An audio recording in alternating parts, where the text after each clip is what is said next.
Hello every one. ഇന്ന് സാങ്കല്പികമായിട്ടുള്ളൊരു കഥ പറയാം.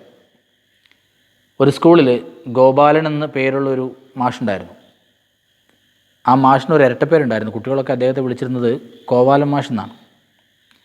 ഈ ഗോപാലൻ മാഷിൻ്റെ ഒരു പ്രത്യേകത, അദ്ദേഹം എപ്പോൾ ക്ലാസ്സിൽ ചെന്നാലും ഉടനെ ക്ലാസ് എടുക്കാനൊന്നും തുടങ്ങില്ല. അദ്ദേഹം കുട്ടികളെ കൊണ്ട് കുറച്ച് ഗെയിമുകളൊക്കെ കളിപ്പിച്ച് അവരെയൊക്കെ ഒന്ന് ആക്റ്റീവ് ആക്കിയതിന് ശേഷമാണ് ക്ലാസ് എടുക്കാൻ തുടങ്ങുന്നത്. അങ്ങനെ ഒരിക്കൽ ഗോപാലൻ മാഷൊരു ക്ലാസ് എടുക്കാൻ വേണ്ടി ചെന്നു. ക്ലാസ്സിൽ ചെന്നപ്പോൾ തന്നെ അദ്ദേഹത്തിൻ്റെ കയ്യിൽ വണ്ണം കുറഞ്ഞ കമ്പി കൊണ്ടുണ്ടാക്കിയ കുറച്ച് റിങ്ങുകളുണ്ട്, അതുപോലെ തന്നെ കുറച്ച് ബാഗുകളും. ഈ ബാഗിനകത്ത് എന്തോ ഉണ്ട്. അങ്ങനെ അദ്ദേഹം ഈ ബാഗുകളും റിങ്ങുകളും ഒക്കെ ടേബിളിന് മുകളിൽ വെച്ചിട്ട് കുട്ടികളോട് പറഞ്ഞു, ഇന്ന് നമ്മൾ ക്ലാസ് തുടങ്ങുന്നതിന് മുൻപ് ഒരു ഗെയിം കളിക്കാൻ പോവാണ്. ഗെയിം കളിക്കേണ്ടത് എങ്ങനെയാണ്, എൻ്റെ കയ്യിലുള്ള ഈ ബാഗുകളിൽ പന്തുകളുണ്ട്. ചില ബാഗുകളിൽ 2 പന്തുകളാണുള്ളത്, ചിലതിൽ 5 എണ്ണമുണ്ട്, ചിലതിൽ 10 എണ്ണമുണ്ട്, ചിലതിൽ 20 എണ്ണമുണ്ട്. അങ്ങനെ ഡിഫറെൻറ്റ് നമ്പേഴ്സ് ഉണ്ട്. ഞാൻ കുറച്ച് കുട്ടികളെ വിളിച്ചിട്ട് ഈ പന്തുകൾ ആ കുട്ടികളെ ഏൽപ്പിക്കും. ഈ പന്തുകൾ കിട്ടിയ കുട്ടികൾ ചെയ്യേണ്ടത് അവരുടെ ബാഗിലുള്ള അത്രയും പന്തുകൾ ഈ റിംഗ് ഷേപ്പിലുള്ള കമ്പികളിൽ കോർത്തെടുക്കണം. വെറുതെ കോർത്താൽ പോരാ, കണ്ടീഷൻസ് ഉണ്ട്. ആദ്യമായിട്ട് എടുക്കുന്ന റിങ്ങിൽ കൃത്യമായിട്ട് 2 എണ്ണം കോർത്തിരിക്കണം. 1 എണ്ണം കൂടാനും പാടില്ല, 1 കുറയാനും പാടില്ല. പിന്നീട് അങ്ങോട്ട് എടുക്കുന്ന ഓരോ റിങ്ങുകളിലും ഏറ്റവും കുറഞ്ഞത് 8 എണ്ണം കോർത്തിരിക്കണം. അത് നിർബന്ധമാണ്. ഒരു കണ്ടീഷനും കൂടെയുണ്ട്. ഏറ്റവും അവസാനത്തെ ബോൾ കോർക്കുന്ന കമ്പി ഉണ്ടാവുമല്ലോ, റിങ്, ഏറ്റവും അവസാനത്തെ റിങ്, ആ റിങ്ങിൽ കൃത്യമായിട്ട് 8 എണ്ണം കോർത്തിരിക്കണം. 1 എണ്ണം കുറയാനും പാടില്ല, 1 എണ്ണം കൂടാനും പാടില്ല. ഇങ്ങനെ ഈ പറഞ്ഞ കണ്ടീഷൻസ് ഒക്കെ സാറ്റിസ്ഫൈ ചെയ്യുന്നതിന് നിങ്ങൾക്ക് എന്തെങ്കിലും ബുദ്ധിമുട്ടുണ്ടെങ്കിൽ നിങ്ങൾക്ക് എന്ത് ചെയ്യാം, നിങ്ങൾക്കൊരു പെയറിനെ കണ്ടുപിടിക്കാം. ക്ലാസ്സിൽ നിന്ന് ബാഗ് കിട്ടിയിട്ടുള്ള, ഈ പന്തുകളിട്ടിരിക്കുന്ന ബാഗ് കിട്ടിയിട്ടുള്ള വേറെ ഏതെങ്കിലും ഒരു കുട്ടിയെ നിങ്ങളുടെ പെയറായിട്ട് നിങ്ങൾക്ക് കണ്ടുപിടിക്കാം. ചിലപ്പോൾ ഒരു പക്ഷേ അവന് ആവശ്യമില്ലാത്ത പന്തുകൾ കയ്യിലുണ്ടാവും, അല്ലെങ്കിൽ നിങ്ങളുടെ അടുത്ത് എക്സ്ട്രാ ബോൾസ് ഉണ്ടാവും. സോ നിങ്ങൾക്ക് അങ്ങോട്ടും ഇങ്ങോട്ടും കൊടുക്കുകയോ ഷെയർ ചെയ്യുകയോ ഒക്കെ ചെയ്ത് ഈ പറഞ്ഞ പോലെയുള്ള കണ്ടീഷൻസ് നിങ്ങൾ സാറ്റിസ്ഫൈ ചെയ്യണം. ഇതാണ് ഗെയിം. ഇനി ഒരു പുതിയ പെയറിനെ കണ്ടുപിടിച്ചിട്ട് നിങ്ങളിങ്ങനെ ഒരു ഗ്രൂപ്പ് ഉണ്ടാക്കുമ്പോൾ, അല്ലെങ്കിൽ നിങ്ങളൊരു പെയർ ക്രിയേറ്റ് ചെയ്യുന്ന സമയത്ത് അവിടെ ഒരു 3 കണ്ടീഷൻസ് ഉണ്ട്. ഒന്ന്, നിങ്ങളുടെ കയ്യിൽ എക്സ്ട്രാ ബോൾസ് ഉണ്ടെങ്കിൽ നിങ്ങൾക്ക് കൊടുക്കാം, ഡൊണേറ്റ് ചെയ്യാം. വേറൊരാളുടെ കയ്യിൽ എക്സ്ട്രാ ഉണ്ടെങ്കിൽ നിങ്ങൾക്ക് വാങ്ങിക്കാം. ഇങ്ങനെ ചെയ്തു കഴിഞ്ഞാൽ, ഡൊണേറ്റ് ചെയ്താലോ ബോറോ ചെയ്താലോ, പിന്നെ ആ പന്തിൽ നിങ്ങൾക്ക് യാതൊരു അവകാശം ഉണ്ടാവില്ല. ഫോർ എൻ എക്സാമ്പിൾ, നിങ്ങളുടെ ഒരു പന്ത് നിങ്ങൾ വേറൊരാൾക്ക് കൊടുത്തു, പിന്നീട് ആ പന്ത് നിങ്ങൾക്ക് ക്ലെയിം ചെയ്യാൻ കഴിയില്ല, അത് അയാളുടേതാണ്. പിന്നെ അതേപോലെ നിങ്ങൾക്ക് കിട്ടിയ പന്ത് നിങ്ങൾക്ക് പിന്നെ വേറെ ആർക്കും കൊടുക്കേണ്ട ആവശ്യമില്ല, ദാറ്റ്സ് യോസ്. ഈ 2 രീതി അല്ലാതെ വേറൊരു രീതിയുണ്ട്. അത് നിങ്ങൾക്ക് എന്ത് ചെയ്യാം, നിങ്ങളുടെ ബോൾസ് കോമൺ ആയിട്ട് ഉപയോഗിക്കാം, പൊതുവായിട്ട് ഉപയോഗിക്കാം. അതായത് ഫോർ എൻ എക്സാമ്പിൾ, ഇപ്പോൾ എൻ്റെ കയ്യിലുള്ള 2 പന്ത് ഞാൻ എൻ്റെ പെയറുമായിട്ട് ഷെയർ ചെയ്യുകയാണെങ്കിൽ, ഈ 2 പന്ത് എനിക്കും ഉപയോഗിക്കാം, എൻ്റെ എണ്ണം തയ്ക്കാൻ വേണ്ടിയിട്ട് എനിക്കും ഉപയോഗിക്കാം, അവൻ്റെ എണ്ണം തയ്ക്കാൻ വേണ്ടിയിട്ട് അവനും ഉപയോഗിക്കാം. പക്ഷേ അതിലൊരു കണ്ടീഷനുള്ളത്, ഞാൻ 2 പന്ത് കോമൺ ആയിട്ട് ഷെയർ ചെയ്യാൻ തന്നാൽ പെയറും എന്ത് ചെയ്യണം, 2 പന്ത് കോമൺ ആയിട്ട് ഷെയർ ചെയ്യാൻ തരണം. എന്ന് പറഞ്ഞാൽ ഞാൻ 2 എണ്ണം തന്നാൽ എൻ്റെ പെയറും 2 എണ്ണം തരണം. ആ 4 എണ്ണമായിരിക്കും നമുക്ക് കോമൺ ആയിട്ട് ഉപയോഗിക്കാൻ പറ്റുക. എൻ്റെ എണ്ണം തയ്ക്കാൻ ഈ 4 എണ്ണം ഞാൻ കൃത്യമായിട്ട് ഉപയോഗിച്ചിരിക്കണം, എൻ്റെ പെയറും ഈ 4 എണ്ണം കൃത്യമായിട്ട് ഉപയോഗിച്ചിരിക്കണം, അതിലൊന്നും ഒഴിവാക്കാൻ പാടില്ല. ഈ രീതിയിലാണ് ഗെയിം കളിക്കേണ്ടതെന്ന് മാഷ് പറഞ്ഞു. അങ്ങനെ കണ്ടീഷൻസൊക്കെ പറഞ്ഞതിന് ശേഷം മാഷ് കുട്ടികളെ ഓരോരുത്തരായിട്ട് വിളിച്ച് അവരുടെ കയ്യിൽ ഈ ബാഗുകൾ ഏൽപ്പിച്ചു. കുട്ടികൾ കളിക്കാൻ തുടങ്ങി. എല്ലാ കുട്ടികളും അവരുടെ ബാഗുകൾ തുറന്നു നോക്കി. ആദ്യത്തെ കുട്ടി നോക്കിയപ്പോൾ കണ്ടത് 8 പന്തുകളാണ്. 8 പന്തുകളിൽ 2 എണ്ണം എടുത്തു, ആദ്യത്തെ റിങ് എടുത്തു. അതിൽ കൃത്യമായിട്ട് 2 എണ്ണം കോർക്കണം എന്നാണല്ലോ. അവൻ ആ റിങ്ങിൽ 2 എണ്ണം കോർത്ത് വെച്ചു. ബാക്കി 6 എണ്ണം ഉണ്ട്. ഇനി എടുക്കുന്ന റിങ്ങിൽ എത്ര എണ്ണം കോർക്കണം, മിനിമം 8 എണ്ണം ചെയ്യണം. പക്ഷെ 6 എണ്ണേ ഉള്ളൂ. എന്ത് ചെയ്യും, കൃത്യമായിട്ട് 8 എണ്ണം കോർത്തില്ലെങ്കിൽ ഗെയിമിൽ നിന്ന് ഔട്ടാവും. അങ്ങനെ ആലോചിച്ചുകൊണ്ട് നിൽക്കുമ്പോഴാണ് 8 എണ്ണം തന്നെ കിട്ടിയ മറ്റൊരു കുട്ടി ഉണ്ടായിരുന്നു. ആ കുട്ടിയും ഇതേ ധർമ്മസങ്കടത്തിലാണ്. അങ്ങനെ ഇവർ 2 പേരും കൂടെ ഒരു പെയറുണ്ടാക്കി. എന്നിട്ട് ബ്രില്യൻ്റ് ആയിട്ടുള്ള ആ കുട്ടികൾ തീരുമാനിച്ചു, എൻ്റെ കയ്യിലുള്ള 2 എണ്ണം ഞാൻ കോമൺ ആയിട്ട് വയ്ക്കാം, നിൻ്റെ കയ്യിലുള്ള 2 എണ്ണവും കോമൺ ആയിട്ട് വയ്ക്കുക. ബാക്കിയുള്ള 6 എണ്ണത്തിൽ നിന്ന് എൻ്റെ കയ്യിലുള്ള 2 എണ്ണം ഞാൻ കോമൺ ആയിട്ട് വയ്ക്കാം. അപ്പോൾ എൻ്റെ രണ്ടാമത്തെ റിങ്ങിൽ 4 ബോൾസ് ഉണ്ടാവും. നിൻ്റെ കയ്യിലുള്ള 6 നിന്ന് നീയും 2 വെക്കുക. അപ്പോൾ നിൻ്റെ കയ്യിലും 4 ഉണ്ടാവും. 4 പുറത്ത് കോമൺ ആയിട്ടും ഉണ്ടാവും. എൻ്റെ 2 നിൻ്റെ 2. അങ്ങനെ 4 കോമൺ ആയിട്ടുണ്ട്. മാഷ് പറഞ്ഞതനുസരിച്ച്, ഗോപാല മാഷ് പറഞ്ഞതനുസരിച്ച് ഈ 4 നമുക്ക് 2 പേർക്കും മാറി മാറി ഉപയോഗിക്കാം. അപ്പോൾ മാഷ് എൻ്റെത് ചെക്ക് ചെയ്യാൻ വരുന്ന സമയത്ത് ഞാൻ എന്ത് ചെയ്യും, ഈ കോമൺ ആക്കി വെച്ചിരിക്കുന്ന 4 ബോൾ എടുത്ത് എൻ്റെ റിങ്ങിൽ കോർക്കും. അപ്പോൾ 4 4 8 ആയി. എൻ്റെ ആദ്യത്തെ റിങ്ങിൽ 2, അത് കഴിഞ്ഞുള്ള റിങ്ങിൽ 8. ഞാൻ സേഫ്. എൻ്റെ ചെക്ക് ചെയ്ത് മാഷ് പോയി കഴിയുമ്പോൾ നിൻ്റെ അടുത്ത് വരുമ്പോൾ എന്ത് ചെയ്യും, ഞാൻ ഈ 2 നമുക്ക് കോമൺ ആയിട്ട് ഉപയോഗിക്കാനുള്ളതാണല്ലോ, ഈ 4 ആ 4 ഞാൻ വീണ്ടും അവിടെ വയ്ക്കും. നിനക്ക് ആ 4 എടുത്ത് നിൻ്റെ രണ്ടാമത്തെ റിങ്ങിൽ കോർക്കാം. അപ്പോൾ 4 4 8 ആയി. നീയും സേഫായി. അത് മാഷ് പറഞ്ഞ കണ്ടീഷനാണ്, അത് നമുക്ക് ചെയ്യാം, അത് അലൗഡാണ്. ഓക്കെ, അങ്ങനെ അവർ രണ്ടുപേരും കൂടെ ആ പെയറുണ്ടാക്കി. അങ്ങനെ ആ ഗെയിം അവർ രണ്ടുപേരും പറഞ്ഞ കണ്ടീഷൻസൊക്കെ സാറ്റിസ്ഫൈ ചെയ്ത് ദേ വോൺ ദ ഗെയിം. ഓക്കെ, മറ്റൊരു കുട്ടി ഉണ്ടായിരുന്നു ആ ക്ലാസ്സിൽ. അവന് കിട്ടിയത് 12 പന്തുകളാണ്. അവൻ്റെ ബാഗിലുണ്ടായിരുന്നത് 12 ബോൾസാണ്. അവനും ആദ്യത്തെ റിങ് എടുത്തു. കൃത്യമായിട്ട് 2 കോർക്കേണ്ടത്, കോർത്തു വെച്ചു. ബാക്കി എത്ര ഉണ്ട്? 10 ഉണ്ട്. അടുത്ത റിങ് എടുത്തു. കണ്ടീഷൻ മിനിമം 8 കോർക്കണം എന്നാണ്. 10 നിന്ന് 8 എടുത്ത് അതിൽ കോർത്തു. പിന്നെ നോക്കുമ്പോൾ 2 ബാക്കിയുണ്ട്. 2 പോരാ. ഏറ്റവും അവസാനത്തെ റിങ് ആണെങ്കിൽ അതിൽ കറക്റ്റ് 8 വേണം. അങ്ങനെ എന്ത് ചെയ്യണമെന്ന് ആലോചിച്ച് അവനിങ്ങനെ നിൽക്കുന്ന സമയത്താണ് വേറൊരു കുട്ടി, 8 പന്തുകളുള്ള വേറൊരു കുട്ടി ഉണ്ടായിരുന്നു. ആ കുട്ടി വന്നു. ആ കുട്ടി വന്നപ്പോൾ ആ കുട്ടിയുടെ സിറ്റുവേഷൻ എന്താണ്? 2 ആദ്യത്തെ റിങ്ങിൽ കോർത്തു, ബാക്കി 6 രണ്ടാമത്തെ റിങ്ങിൽ കോർത്തിട്ട് ഇനി 2 ബോളും കൂടെ വേണം ഗെയിം ജയിക്കണമെങ്കിൽ. അതിനുവേണ്ടി വെയിറ്റ് ചെയ്ത് നിൽക്കുകയാണ്. അപ്പോഴാണ് 2 കൊണ്ട് ബുദ്ധിമുട്ടി നിൽക്കുന്ന മറ്റേ കുട്ടീനെ കണ്ടത്. അവൻ ഈ 2 അങ്ങോട്ട് ഒഴിവാക്കി കിട്ടിയാൽ കുഴപ്പമില്ല. ആദ്യത്തെ റിങ്ങിൽ 2, പിന്നത്തെ റിങ്ങിൽ 8, ഹീ സേഫ്. ഇവന് 2 വേണം. അപ്പോൾ ഇവർ തമ്മിലൊരു പെയറുണ്ടാക്കി. മറ്റവൻ്റെ കയ്യിൽ എക്സ്ട്രാ 2 ഉണ്ടായിരുന്നു, എന്ത് ചെയ്തു, ഇവന് കൊടുത്തു. അപ്പോൾ ഇവനത് 8 ആയി. അങ്ങനെ രണ്ടുപേരും ഒരു പെയർ ഉണ്ടാക്കിയിട്ട് they also one the game. വേറൊരു കുട്ടിക്ക് കിട്ടിയത് 6 പന്തുകളാണ്. 2 ആദ്യത്തെ റിങ്ങിൽ കോർത്തു. ആ പ്രശ്നം കഴിഞ്ഞു. ബാക്കി 4 ഉണ്ട്.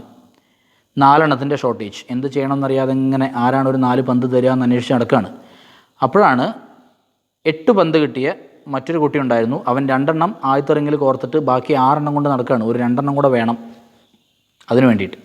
അപ്പോൾ ഇവർ തമ്മിൽ കണ്ടുമുട്ടി. അങ്ങനെ അവർ ഷെയർ ചെയ്യാൻ തീരുമാനിച്ചു. രണ്ടാമത്തെ റിങ്ങിൽ 6 പന്ത് ഉള്ള കുട്ടിയുണ്ടല്ലോ, അവൻ്റെ 2 പന്ത് കോമൺ ആയിട്ട് വെച്ചു. അപ്പോൾ ഇവനും 2 വെക്കണമല്ലോ. അങ്ങനെ ഇവനും 2 വെച്ചു. 6 പന്തുള്ള കുട്ടി 2 കോമൺ ആയിട്ട് വെച്ചപ്പോൾ അവൻ്റെ റിങ്ങിൽ ഇനി 4 ബാക്കിയുണ്ട്. 4 പന്തുള്ള കുട്ടി 2 കോമൺ ആയിട്ട് വെച്ചപ്പോൾ അവൻ്റെ റിങ്ങിൽ ഇനി 2 പന്ത് ബാക്കിയുണ്ട്.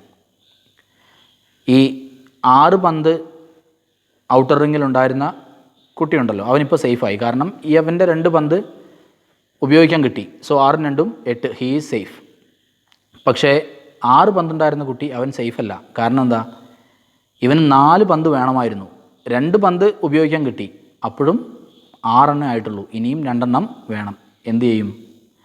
ഒരൈഡിയ ഇല്ല. അങ്ങനെ ആര് സഹായിക്കുമെന്ന് നോക്കി നിൽക്കുമ്പോഴാണ് 8 പന്ത് കിട്ടിയ വേറൊരു കുട്ടി, കുറേ കുട്ടികൾക്ക് 8 പന്ത് കിട്ടിയിട്ടുണ്ടെന്ന് തോന്നുന്നു കേട്ടോ. അങ്ങനെ വേറൊരു കുട്ടിയും കൂടെ വന്നു. അപ്പോൾ അവനെ ഈ ഗ്രൂപ്പിലേക്ക് ചേർത്തു. എന്നിട്ട് ബാക്കിയുള്ള 2 പന്തുണ്ടല്ലോ, 4 പന്ത് രണ്ടാമത്തെ റിങ്ങിലുണ്ടായിരുന്നു.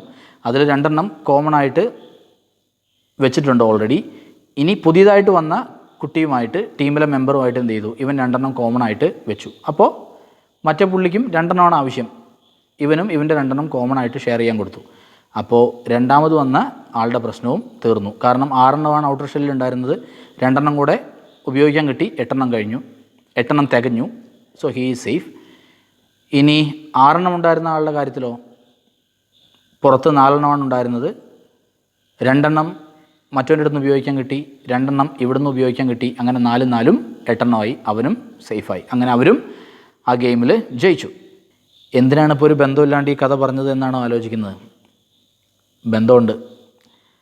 ഈ ഗെയിമിൽ പാർട്ടിസിപ്പേറ്റ് ചെയ്ത കുട്ടികളുണ്ടല്ലോ, അവർക്കൊക്കെ നമുക്ക് ഓരോ പേര് കൊടുക്കാം. ആ കുട്ടികളാണ് കെമിക്കൽ എലമെൻറ്റ്സ്. കെമിസ്ട്രിയിലെ കെമിക്കൽ എലമെൻറ്റ്സ്, അതായത് ഹൈഡ്രജൻ, ഹീലിയം, ഓക്സിജൻ, മഗ്നീസിയം, കാർബൺ, അങ്ങനെ പോകുന്നു. ഇവർ റിങ്ങുകളിൽ കോർത്തെടുത്ത ബോൾസ് ഉണ്ടല്ലോ, അതാണ് അവരുടെ ഇലക്ട്രോൺസ്. ഓക്കെ, ഇനി ഈ പേരുകൾ വെച്ചുകൊണ്ട് ഈ കഥ ഒന്നും കൂടെ പറയാം. ഓക്കെ, കണ്ടീഷൻസ് ഇതാണ്. കൃത്യമായിട്ട് ആദ്യത്തെ റിങ്ങിൽ 2 ബോൾ, അത് കഴിഞ്ഞ് വരുന്ന ഓരോ റിങ്ങിലും മിനിമം 8 എണ്ണം, ഏറ്റവും അവസാനം വരുന്നതിൽ കൃത്യം 8 എണ്ണം. അങ്ങനെയാണെങ്കിൽ മാത്രമേ ഗെയിമിൽ നിൽക്കാൻ കഴിയുള്ളൂ, അല്ലെങ്കിൽ ആ കുട്ടി അല്ലെങ്കിൽ ആ participant he's out of the game. അതാണ് കണ്ടീഷൻ അല്ലേ. അതുപോലെ തന്നെയാണ് ഈ കെമിക്കൽ എലമെൻസിൻ്റെ കാര്യവും. കെമിക്കൽ എലമെൻസിലുള്ള ഇലക്ട്രോൺസ് ഉണ്ടല്ലോ, ഓക്സിജൻ, ഹീലിയം, ഹൈഡ്രജൻ, അങ്ങനെ എന്തെടുത്താലും അതിൽ ന്യൂട്രോൺസ്, പ്രോട്ടോൺസ്, ഇലക്ട്രോൺസ്, ഈ 3 ഉണ്ട്. ഇതിൽ ഈ ഇലക്ട്രോൺസ് അതാണ് ഈ ബോൾസ്. ആ ബോളുകൾ ഇങ്ങനെയാണ് അറേഞ്ച് ചെയ്യേണ്ടത്. കൃത്യമായിട്ട് അങ്ങനെ അറേഞ്ച് ചെയ്താൽ മാത്രമേ അതിന് സ്റ്റെബിലിറ്റി ഉണ്ടാവുകയുള്ളൂ, അല്ലെങ്കിൽ it is out. For an example, ഉദാഹരണത്തിന് നമ്മൾ പറഞ്ഞില്ലേ 8 പന്തുള്ള കുട്ടി, ആ കുട്ടിയാണ് ഓക്സിജൻ. ഓക്സിജന് 8 ഇലക്ട്രോൺസ് ഉണ്ട് ടോട്ടലി. ഇനി ഗെയിമിലേക്ക് വരാം. ഓക്സിജൻ 8 ഇലക്ട്രോൺസ് ആണ്. ആദ്യത്തെ ഷെല്ലിൽ 2 ഇലക്ട്രോൺസ് വെച്ചു, ബാക്കിയുള്ള 6 എണ്ണം അടുത്ത ഷെല്ലിൽ വെച്ചു. പക്ഷേ സ്റ്റെബിലിറ്റി കിട്ടില്ല. കാരണം എന്താ? 8 എണ്ണം മിനിമം വേണം. അപ്പോൾ വേറൊരു പെയറിന് വേണ്ടി നോക്കി നിന്നു. ആ സമയത്താണ് വേറൊരു ഓക്സിജൻ, അതിൻ്റെ ആറ്റം 8 ഇലക്ട്രോൺസ് ഉള്ള മറ്റൊരു ആറ്റം, മറ്റൊരു കെമിക്കൽ എലമെൻറ്റ്, ഓക്സിജൻ തന്നെ. ആ ഓക്സിജനെ കണ്ടപ്പോൾ ഇവർ തമ്മിൽ ബോണ്ടിങ് ഉണ്ടാക്കാമെന്ന് തീരുമാനിച്ചു. അങ്ങനെ അവർ ചേർന്ന് നിന്നു. ആദ്യം പറഞ്ഞതുപോലെ 2 ഇലക്ട്രോൺസ് ഒരു ഓക്സിജനും മറ്റ് 2 ഇലക്ട്രോൺസ് വേറൊരു ഓക്സിജനും കോമൺ ആയിട്ട് വെച്ചു. സോ 4 ഇലക്ട്രോൺസ് എന്ത് ചെയ്യാം, ഇവർക്ക് മാറി മാറി ഉപയോഗിക്കാം. അങ്ങനെ വന്നപ്പോൾ 2 പേർക്കും ഔട്ടർ ഷെല്ലിൽ 8 എണ്ണം വീതമായി. They are safe now, they are stable. Yes. അത് കഴിഞ്ഞ് വേറെ 2 കുട്ടികളുടെ കാര്യം നമ്മൾ പറഞ്ഞില്ലേ. അതിലൊന്ന് വീണ്ടും ഓക്സിജനാണ് 8 ഇലക്ട്രോൺസ് ഉള്ളത്. മറ്റൊന്ന് മഗ്നീസിയമാണ്. മഗ്നീസിയത്തിന് 12 ഇലക്ട്രോൺസ് ഉണ്ട്. അതിൻ്റെ ഇലക്ട്രോൺ കോൺഫിഗറേഷൻ എന്ന് പറയുന്നത് ആദ്യത്തെ ഷെല്ലിൽ 2 എണ്ണം, അടുത്തതിൽ 8 എണ്ണം, അങ്ങനെ 8 × 2 = 10, ബാക്കി 2 എണ്ണം എക്സ്ട്രാ ഉണ്ട്. ഒരു ഷെല്ലും കൂടെ എടുക്കാം, പക്ഷേ എന്താ പ്രോബ്ലം? ആ ഷെല്ലിൽ 2 എണ്ണമായിട്ട് വയ്ക്കാൻ പറ്റില്ല, മിനിമം 8 എണ്ണം വേണം. അപ്പോൾ ഓക്സിജൻ്റെ ഒരു ആറ്റവുമായിട്ട് ബോണ്ടിങ് ഉണ്ടാക്കുക. കാരണം ഓക്സിജൻ എത്ര എണ്ണം വേണം? 2 എണ്ണം വേണം. ഇവന് 2 എണ്ണം എക്സ്ട്രയാണ്. ആ 2 എണ്ണം അങ്ങോട്ട് കൊടുത്തു കഴിഞ്ഞാൽ ഓക്സിജൻ്റെ പ്രശ്നം കഴിഞ്ഞു, അവൻ 8 എണ്ണമായി. മഗ്നീസിയത്തിന് ആ 2 എണ്ണം ഒഴിവായി കിട്ടിയപ്പോൾ പിന്നെ എക്സ്ട്രാ ഒരു ഷെല്ല് എടുക്കേണ്ട കാര്യമില്ല. അവസാനത്തെ ഷെല്ലിൽ 8 എണ്ണമാണ്, അതും സേഫായി. പിന്നീട് കാർബൺ എന്ന് പറയുന്ന ഒരു കുട്ടി, ഒരു പാർട്ടിസിപ്പൻറ്റ്, നിങ്ങൾക്ക് ഈസി ആയിട്ട് മനസ്സിലാവാൻ വേണ്ടിയിട്ടാണ് ഇങ്ങനെ പറയുന്നത് കേട്ടോ. അപ്പോൾ കാർബണിൻ്റെ കയ്യിൽ ടോട്ടലായിട്ടുള്ള ഇലക്ട്രോൺസിൻ്റെ എണ്ണം 6 ആണ്. അങ്ങനെ ആദ്യത്തെ ഷെല്ലിൽ 2 എണ്ണം, അടുത്ത ഷെല്ലിൽ 4 എണ്ണം, പക്ഷേ കാര്യമില്ല, 8 എണ്ണം മിനിമം വേണം. അങ്ങനെ നോക്കിയിരിക്കുമ്പോഴാണ് ഓക്സിജൻ്റെ ഒരു ആറ്റം, അതിനകത്ത് 2 എണ്ണം കുറവുണ്ട് ഔട്ടർ ഷെല്ലിൽ, അതിന് സ്റ്റെബിലിറ്റി കിട്ടാൻ വേണ്ടിയിട്ട്.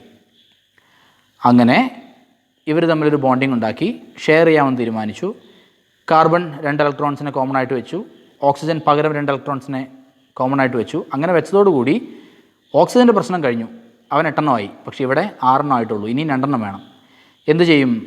അപ്പോൾ ഒരു ഓക്സിജനും കൂടെ, 8 ഇലക്ട്രോൺസ് ഉണ്ടായിരുന്ന ഒരു ഓക്സിജനും കൂടെ വന്നു. അവനുമായിട്ട് ബാക്കിയുണ്ടായിരുന്ന 2 എണ്ണം ഷെയർ ചെയ്തു. അതോടുകൂടി 3 പേരുടെയും പ്രശ്നം അവസാനിച്ചു. ഓക്സിജനിൽ 8 എണ്ണം, കാർബണിൽ 8 എണ്ണം, വീണ്ടും ഓക്സിജനിൽ 8 എണ്ണം. അങ്ങനെ 3 പേരും സ്റ്റേബിളായി. ഇങ്ങനെയുള്ള ഈ സ്റ്റെബിലിറ്റി കിട്ടാൻ വേണ്ടിയിട്ടുള്ള ഈ ബോണ്ടിങ് ഉണ്ടല്ലോ, ഇതിനെയാണ് കോവേലൻറ്റ് ബോണ്ട് എന്ന് വിളിക്കുന്നത് കെമിസ്ട്രിയിൽ. ഓക്കെ, കോവാലൻ മാഷിൻ്റെ ഗെയിം ഉണ്ടല്ലോ, അത് തന്നെ കോവേലൻറ്റ് ബോണ്ട് എന്ന് വിളിക്കുന്നത് ഇതിനെയാണ്. ഇനി എന്തുകൊണ്ടാണ് ഇതിനെ കോവേലൻറ്റ് ബോണ്ട് എന്ന് വിളിക്കുന്നതെന്ന് അറിയണം. അതിനാദ്യം നമ്മൾ റിങ്ങുകളുടെ കാര്യം പറഞ്ഞില്ലേ, ഓരോ എലമെൻറ്റിൻ്റെയും ഏറ്റവും പുറത്തുള്ള ഓരോ ആറ്റം എടുത്താലും അതിൻ്റെ ഏറ്റവും പുറത്ത് വരുന്ന ഷെല്ലിനെ നമ്മൾ വിളിക്കുന്നത് വെയ്ലൻസ് ഷെൽ എന്നാണ്. വെയ്ലൻസ് ഷെൽ. അതിന് വെയ്ലൻസ് ഷെൽ എന്ന് പേര് വരാൻ കാരണമുണ്ട്. വെയ്ലൻസ് എന്ന് പറയുന്നത് വെയ്ലൻഷ്യ എന്ന് പറയുന്ന ഒരു ലാറ്റിൻ വേർഡിൽ നിന്ന് വന്നതാണ്. അതിൻ്റെ അർത്ഥം സ്ട്രെങ്ത് എന്നാണ്. സോ ഏറ്റവും പുറത്തുള്ള ഷെല്ലിൽ 8 ഇലക്ട്രോൺസ് കൃത്യമായിട്ടുണ്ടെങ്കിൽ അതിനെയാണ് ഓക്ടറ്റ് സ്റ്റേറ്റ് എന്ന് പറയുന്നത്. ഓക്ടൽ എന്ന് പറഞ്ഞാൽ 8 നമുക്കറിയാം. ഓക്ടറ്റ് സ്റ്റേറ്റ് എന്ന് പറയുന്നത് അതിനെയാണ്. ഏറ്റവും പുറത്തുള്ള ഷെല്ലിൽ 8 ഇലക്ട്രോൺസ് ഉണ്ടെങ്കിൽ it is stable, it is strong enough to stand alone. അതാണ്. ഓക്കെ. അപ്പോൾ അത് എത്രത്തോളം സ്ട്രോങ് ആണ്, അതിന് സ്ട്രെങ്ത് ഉണ്ടോ എന്ന് തീരുമാനിക്കുന്നത് ഈ ഏറ്റവും പുറത്തുള്ള ഷെല്ലാണ്. അതുകൊണ്ടാണ് അതിനെ വെയ്ലൻസ് ഷെൽ എന്ന് പറയുന്നത്. അങ്ങനെ ഈ വെയ്ലൻസ് ഷെല്ലിലെ ഇലക്ട്രോണുകളാണ് ബോണ്ടിങ് ഉണ്ടാകുമ്പോൾ അങ്ങോട്ടും ഇങ്ങോട്ടും ഷെയർ ചെയ്യുന്നതും ഡൊണേറ്റ് ചെയ്യുന്നതും ബോറോ ചെയ്യുന്നതും ഒക്കെ. അപ്പോൾ 2 കെമിക്കൽ എലമെൻറ്റ്സ് അവരെന്ത് ചെയ്യാണ്, അവരുടെ വേലൻസ് ഷെല്ലുകൾ തമ്മിൽ പരസ്പരം സഹകരിച്ചു കൊണ്ടുള്ളൊരു ബോണ്ടിങ്, കോ വേലൻറ്റ് ബോണ്ട്. കോപ്പറേറ്റീവ് ബാങ്ക് എന്നൊക്കെ കേട്ടിട്ടില്ലേ, സഹകരണ ബാങ്ക്, അത് തന്നെ കോ വേലൻറ്റ് ബോണ്ട്. വേലൻസ് ഷെല്ലുകൾ തമ്മിൽ സഹകരിച്ചു കൊണ്ടുള്ള ബോണ്ടിങ്, അതിനെയാണ് കോ വേലൻറ്റ് ബോണ്ടിങ് എന്ന് വിളിക്കുന്നത്. ഓക്കെ. ചില കുട്ടികൾക്ക് ഈ ഗെയിം കളിക്കുന്ന സമയത്ത്, പണ്ട് ഗോപാലമാഷിൻ്റെ ക്ലാസ്സിൽ ചില കുട്ടികൾക്ക് ഗെയിം കളിക്കുന്ന സമയത്ത് ബാഗിൽ ഒരു കുട്ടിക്ക് കറക്റ്റ് 2 ബോൾ കിട്ടി. അവൻ ആ 2 എടുത്തു, ഒറ്റ റിങ് എടുത്തു, അതിൽ കോർത്തു, അവൻ ജയിച്ചു. അവന് വേറെ പ്രശ്നങ്ങളൊന്നുമില്ല, വേറെ ബോളില്ല, അതുകൊണ്ട് വേറെ റിങ് എടുക്കേണ്ട കാര്യമില്ല. So he was very safe. വേറെ ആരെങ്കിലും ബോണ്ടിങ്ങിന് വിളിച്ചാലും പുള്ളി പോവുകയല്ല. കാരണം എന്താ, എനിക്ക് എൻ്റെ പ്രശ്നം കഴിഞ്ഞു, പറഞ്ഞ കണ്ടീഷൻ എനിക്ക് 2 കിട്ടിയിട്ടുള്ളൂ, ഞാൻ കൃത്യമായിട്ട് കോർത്തു, ഞാൻ കണ്ടീഷൻ മീറ്റ് ചെയ്തിട്ടുണ്ട്, സോ ഐ എം സേഫ് എന്ന് പറഞ്ഞ് അങ്ങനെ നിന്നു. അങ്ങനെയുള്ള കുട്ടിയാണ് ഹീലിയം എന്ന് പറയുന്നത്. ഹീലിയത്തിന് 2 ഇലക്ട്രോണാണുള്ളത്. ഒറ്റ ഷെല്ല് മതി, അതിൽ 2 ഇലക്ട്രോൺ വെച്ച് പുള്ളി സേഫായിട്ട് അങ്ങനെ നിൽക്കും. വേറൊരാളുടെ കൂടെയും പുള്ളി എന്ത് ചെയ്യില്ല, കെമിക്കൽ റിയാക്ഷന് പോവില്ല, ഈ ബോണ്ടിങ്ങിന് വേണ്ടി പോവില്ല. കാരണം ഒറ്റയ്ക്ക് നിന്നാൽ തന്നെ he is strong enough. Okay. അപ്പോൾ ഇതാണ് നിങ്ങൾ കെമിസ്ട്രിയിൽ പഠിച്ച കെമിക്കൽ ബോണ്ടിങ്ങിലെ കോവേലൻറ്റ് ബോണ്ട് എന്ന് പറയുന്ന സാധനം. കോവാലൻ ബോണ്ട് അല്ല കേട്ടോ. ഞാനൊക്കെ പഠിക്കുമ്പോൾ, ഞാൻ ക്ലാസ് ശ്രദ്ധിക്കാത്തതുകൊണ്ടാണെന്ന് അറിയില്ല, ഞാനത് കുറേ കാലം പറഞ്ഞിരുന്നത് കോവാലൻ ബോണ്ട് എന്നാണ്. കോവാലൻ ബോണ്ടല്ല, കോവേലൻറ്റ് ബോണ്ട് എന്നാണ് അതിൻ്റെ പ്രൊനൗൺസിയേഷൻ. ഓക്കെ. അപ്പോൾ വീണ്ടും കാണാം. Bye bye.